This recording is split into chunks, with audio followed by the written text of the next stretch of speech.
Welcome to the Daily for Tuesday, July 5th. I'm your host, Jason Seguini. Going to get right to the action from last night, starting in Salt Lake City, where Real Salt Lake hosted the New England Revolution, and the fireworks were on the field in this match. 3 minutes into the game, Nat Borchers sent off for what turned out to be a clean play we saw on replays. But New England awarded a penalty kick. Rajko Lekic puts it in. New England actually went up 2-0 in this game, and Real Salt Lake playing a man down. You have to give them credit. They fought back all game. There were times where it looked like they were playing 11 on 11. Real Salt Lake doing very well to keep possession in the match. Will Johnson, Alvaro Saborio score a couple of goals, even the match before Shaw Joseph gives New England the lead again. But in the end, Fabian Espindola coming off the bench with this fantastic finish, buries it, ties the game 3-3. That's how it ends. After the match, neither coach wanted to talk about referees at all. They both said no comment. I think if you're New England, still 0 road wins, but going to Salt Lake, they probably didn't think they were going to get a victory there, would be happy with the point.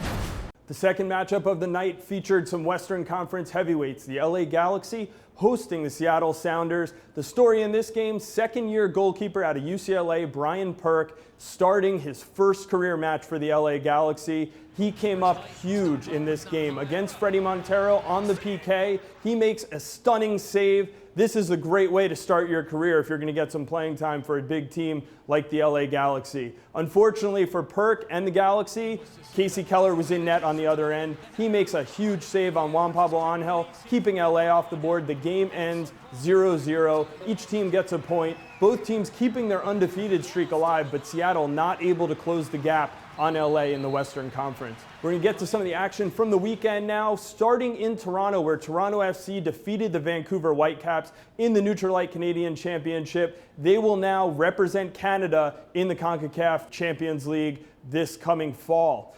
Moving on, in DC, it was Carlos Ruiz spoiling Dwayne De Rosario's debut for United. Dero did get an assist in the game, but a late goal by Carlos Ruiz tied the match. The teams split the points.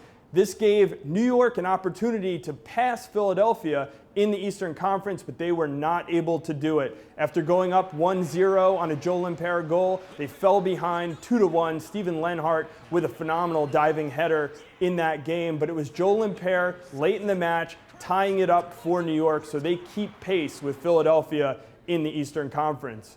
One of the hottest teams in MLS, FC Dallas, kept rolling against Columbus, a 2-0 victory, and once again, it was Brek Shea and Jackson doing it for Dallas.